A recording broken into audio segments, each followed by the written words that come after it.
मसीह यस्सु के बाबरकत नाम में आप सबको सलाम। आप देख रहे हैं प्रोग्राम कामयाबी की चाबी। एक मुफक्कर ने बयान किया, man is the architect of his own fate, यानी इंसान अपनी किस्मत जो है वो खुद बनाता है। दुनिया में दो किस्म के लोग हैं, एक वो जो खुद तजर्बा करते हैं और दूसरे वो जो दूसरों के तजुर्बात से फ़ायदा उठाते हुए जो हैं वो कामयाबी की तरफ बढ़ते हैं।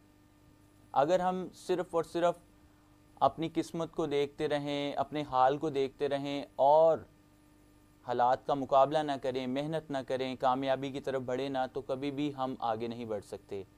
लेकिन इसके बरक्स जब हम मेहनत करते हैं, जब हम लगन करते हैं, जब हम काविश करते हैं, जब हम उठते हैं, तो यकीनी तौर पर फिर कामयाबी हमारे हिस्से में आती है। आज हमारे साथ बहुत ही खूबसूरत और कामयाब शख्सियत मौजूद हैं जिन्होंने पब्लिक सर्विस कमीशन के इम्तिहान को पास करके बिलखसूस गवर्नमेंट में एज़ लेक्चरर अपना लोहा मनवाया है और आज वो हमारे दरमियान मौजूद हैं। प्रोफेसर नुमान शहजाद साहब इस वक्त हमारे दरमियान मौजूद हैं। प्रोफेसर साहब, मैं आपको प्रोग्राम कामयाबी की चाबी में वेलकम कहता हूँ। Sir, thank you very much. God bless you. और सर, आपका शुक्रिया कि आज आप हमारे साथ मौजूद हैं।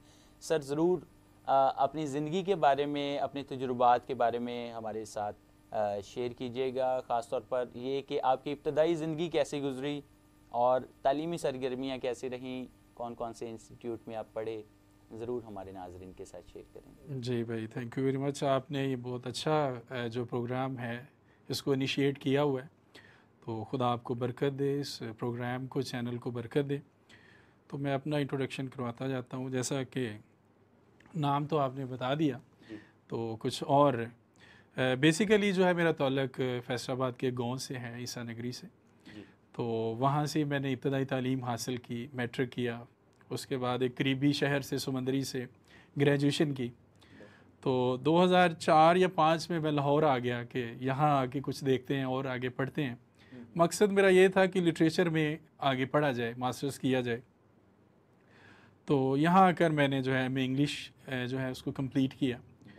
बड़ा हार्ड टास्क था कंप्लीट करना, क्योंकि गांव में रहते हुए जो है वो पढ़ा था, तो लिटरेचर की रिक्वायरमेंट्स और इंग्लिश की रिक्वायरमेंट्स कुछ ज़्यादा होती हैं, उनको कवर करने में भी टाइम लगा।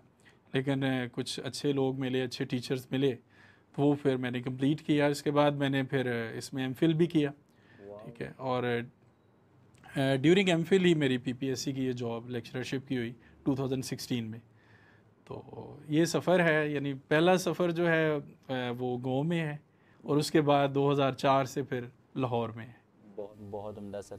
तो इस सफ़र में सर ये बताएं कि ख़ास तौर पर इंग्लिश को आपने जब सेलेक्ट किया बतौर सब्जेक्ट या इंग्लिश लिटरेचर को सिलेक्ट किया, तो इसके लिए क्या चीज़ थी? किसी को आपने देखा या ख़ास तौर पर आपकी खुद से अंदर ये डिज़ायर पैदा हुई कि मैंने इंग्लिश के सब्जेक्ट में मास्टर्स करना है या इंग्लिश लिटरेचर को जो अपने लिए चुनना है? हाँ, ये एक है तो लंबी स्टोरी, लेकिन खसूसी तौर पर देखा जाए तो ये एक मुश्किल सब्जेक्ट माना जाता है हमारे मतलब जो हल्का अहबाब है। जी बिल्कुल। इसमें थोड़ी सी मैं लिटरेरी बात ये करूँगा कि जब मैं छोटा था तो अपने वाले साहब से ना स्टोरीज़, कहानियाँ जो हैं वो सुनता था। तो मेरा ख़ास एक इंटरेस्ट था कहानियों में। लिटरेचर में आपको पता स्टोरीज़ होती हैं, नावल है, ड्रामा है। और फिर इंग्लिश में क्यों किया, इसका आंसर ये है कि मैं क्रिकेट कमेंट्री जो है वो बहुत शौक़ से सुनता था। अच्छे कमेंटेटर्स को सुनना, तो उनको सुनकर जो है मुझे इंग्लिश अच्छी बोलने का जो वो शौक़ हुआ। और फिर ये कि दोनों चीज़ें ये मिल गई, स्टोरीज़ का शौक़ और प्लस इंग्लिश का। तो फिर मैंने इसमें जो है मास्टर्स और उसके बाद एमफिल, और अब खुदा की मर्ज़ी हुई तो मैं ज़रूर इसमें पीएचडी भी करूँगा। बाफजले खुदा खुदावन ये मुमकिन करे और आप पीएचडी ज़रूर करें, और ज़रूर फिर हम नेक्स्ट प्रोग्राम में आपके साथ डॉक्टर लगा के फिर आपको मुखातिब करेंगे। सर, ये बताएं कि आपकी ज़िंदगी में आपकी मोटिवेशन कौन रहे, या किस शख्सियत को आप अपना आइडियल मानते हैं? कौन सी शख्सियत ऐसी है जो शुरू से शायद अब तक आपकी इंस्पिरेशन है? जी, एक तो मेरे वाले साहब हैं, उन्होंने बहुत मेहनत की, लाइफ में स्ट्रगल की और सक्सेसफुल हैं वो इस वक्त।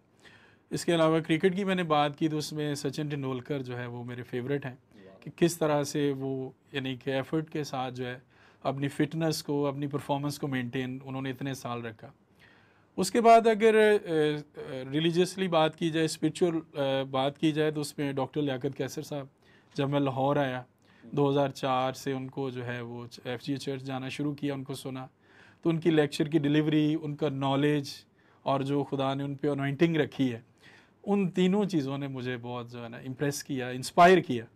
तो मेरी टीचिंग में यानी वो बहुत अच्छा जो है इन चीज़ों ने रोल प्ले किया। मतलब आप उनसे मुतासर होते हैं और ख़ास तौर पर आप भी चाहते हैं कि उन जैसा बन जाएं। जी, खुदावंद ये मुमकिन करे। सर ये बताएं कि कामयाबी तो खुदा के फजल से आपने बहुत समेट ली, आप ये बताना पसंद करेंगे कि जब कामयाबी ये समेट रहे थे या ये कामयाबी जब आपने हासिल करनी थी अभी, तो कौन कौन सी ऐसी मुश्किलें या कौन कौन से ऐसे चैलेंजेस का सामना आपको करना पड़ा जिनका सामना शायद आज भी लोग करते हैं, या शायद उन चैलेंजेस को देखकर पीछे हट जाते हैं, उन प्रॉब्लम्स को देखकर पीछे मुड़ जाते हैं और वो कामयाबी की बजाय जो है वो पस्ती की तरफ जा रहे हैं? जी। इसमें ये बात मैं कहूँगा कि कहा जाता है, एक प्रोवर्ब है कि फॉर्चून फेवर्स द ब्रेव, और आई थिंक बाइबल का मैसेज भी इसे सपोर्ट करता है कि किस्मत जो है वो बहादुरों का साथ देती है।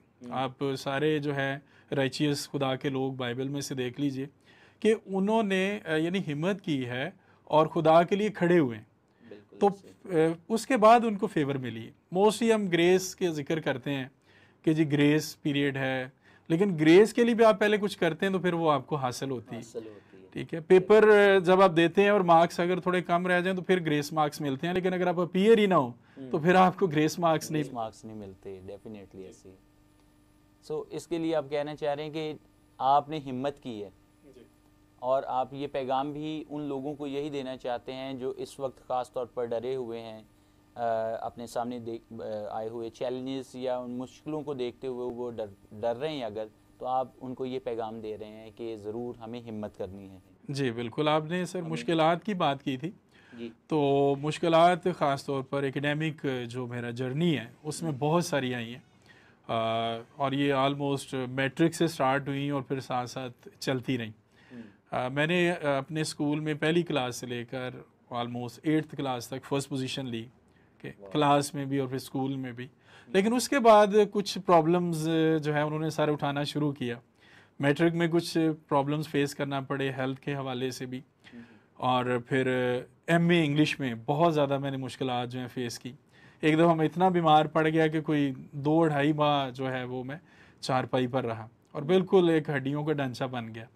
तो उसमें जो है फिर मेडिकली तो होता ही है, वो तो आपको पता है, दिखाया जाता है, सब कुछ होता है, लेकिन खुदा के खादमों ने जो है वो मेरे लिए प्रेयर्स की हैं बहुत सारे, और खुदा ने मिरेकली जो है मुझे तब बचाया। और अब मैं रिकग्नाइज़ कर गया हूँ कि खुदा ने मुझे जो है उस इतने मुश्किल दौर में से गुज़रने भी दिया और बचा भी लिया। उसको अब मैंने रिकग्नाइज़ किया है कि खुदा ने मुझे कामयाबियाँ दी हैं, जॉब दी, और अब मैं बताना चाहूँगा कि मैं FC कॉलेज से ग्रीक में भी ख़ास तौर पर खुदा के कलाम को सीखने के लिए MPhil कर रहा हूँ, उसका 3rd सेमेस्टर मेरा चल रहा है। तो खुदा की ये जो कॉल है ये भी मेरी ज़िंदगी में है, और with the passage of time उसको मैंने रिकग्नाइज़ किया है। सर ज़रूर हम आपके लिए दुआ गो हैं कि खुदावंद आपकी इन कामयाबियों के सिलसिले को यूं ही बढ़ाए रखे और आप इसमें कामयाबियों पर कामयाबियां हासिल करते जाएं और हमारी सोसाइटी के लिए, हमारे लोगों के लिए और ज़्यादा मुफीद हों, और आप एक ब्राइट एग्जांपल बनकर जिस तरह इस वक्त मौजूद हैं और भी बड़ी एग्जांपल बनकर सामने आएँ। सर अपने लोगों को क्या पैगाम देना चाहेंगे जो अपने आप को डिसअपॉइंटेड समझते हैं, डिस्क्रिमिनेटेड समझते हैं, या वो सोचते हैं कि अगर जो कुछ भी हम कर लेंगे हम कामयाब नहीं हो सकते, उनके लिए क्या पैगाम है? पैगाम जो है वो सबके लिए एक पॉजिटिव नोट्स का है, पॉजिटिव नोट्स पे है। मोस्टली हम देखते हैं, कहा जाता है कि हमारे इस मुल्क में हमारे लिए अपॉर्चुनिटीज़ इतनी नहीं है, हमें आगे नहीं आने दिया जाता। हाँ जी, आम ख्याल तो यही है। आम ख्याल ये है, लेकिन मैं इससे एग्री नहीं करता। बहुत सारे लोग हमारे सक्सेसफुल हैं, अच्छी पोस्ट पर हैं, और आई डोंट थिंक कि इस कंट्री में हमें को बहुत ज़्यादा प्रॉब्लम्स का सामना है। हमें आज़ादी हासिल है, बहुत सारी हमारी पोस्ट हैं उसमें कोटा सिस्टम है इवन, और मैंने देखा है कि PPSC की बहुत सारी जॉब्स वेकेंट रह जाती हैं, कोई अप्रोप्रिएट जो है वो कैंडिडेट नहीं मिलता, तो वो तो रखना चाहते हैं लेकिन मिलता नहीं है। उसका मतलब है कि अपॉर्चुनिटी है, हम उसे अवेल नहीं कर पा रहे। तो हमें उसको अवेल करना चाहिए। और इस ये जो हम यानी ये हमारा ढंडोरा हम पीटते रहते हैं, इसको छोड़ देना चाहिए कि कलाम भी इस बात से मना करता है। बिल्कुल सही। मतलब ये कि हम अपेयर ही नहीं होते, हम कोशिश ही नहीं करते, और जब हम कोशिश करेंगे तो यकीनी तौर पर कामयाबी भी हमारी ज़िंदगी का हिस्सा बन जाएगी। ये इसी तरह मैं समझता हूँ कि जिस तरह आपने फरमाया कि कोई शख्स अगर पेपर देता है तो तब ही कामयाब हो सकता है। अगर वो घर बैठा सोचे कि मैं कामयाब हो जाऊंगा और बगैर पेपर दिए सब कुछ हो जाएगा, तो शायद ये मौजज़ा कभी नहीं हो सकता।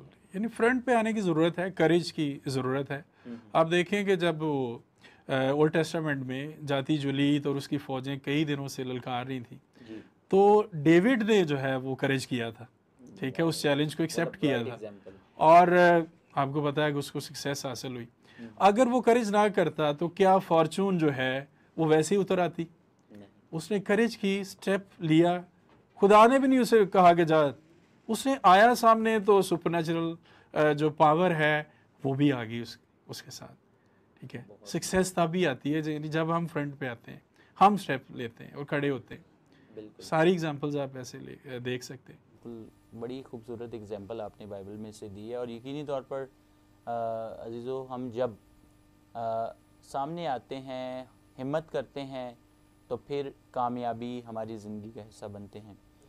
जब तक हम घर बैठे या अपने कोठरी के अंदर सिर्फ ख्याल ही बांधते रहेंगे और शायद ख्यालों की बुनियाद पर ये सोचते रहेंगे कि अगर मैं ये करूँगा तो मुझे इस प्रॉब्लम का सामना करना पड़ जाएगा, या अगर मैं इस तरफ जाऊँगा तो यहाँ से रास्ता बंद है, तो शायद फिर हमें कामयाबी नहीं मिल सकती। डेफिनेटली हमें कामयाबी नहीं मिल सकती। लेकिन जब हम बाहर निकलेंगे, जब हम तगदो करेंगे, जब हम मेहनत करेंगे, तो फिर रास्ते भी खुलते जाएंगे। और जिस तरह प्रोफेसर साहब ने बयान किया है कि ख़ास तौर पर कामयाबी उनके कदम चूमती है जो मेहनत करते हैं, तो जब हम भी मेहनत करेंगे तो हम भी कामयाब हो सकेंगे। मैं ईमान रखता हूँ कि आज के प्रोग्राम के वसीला से आपने बहुत कुछ सीखा होगा, और यकीनी तौर पर ऐसी बाबरकत शख्सियत की बातों से बरकत भी पाई होगी। मिलेंगे अगले प्रोग्राम में एक नई कामयाब शख्सियत के साथ। देखते रहें कामयाबी की चाबी।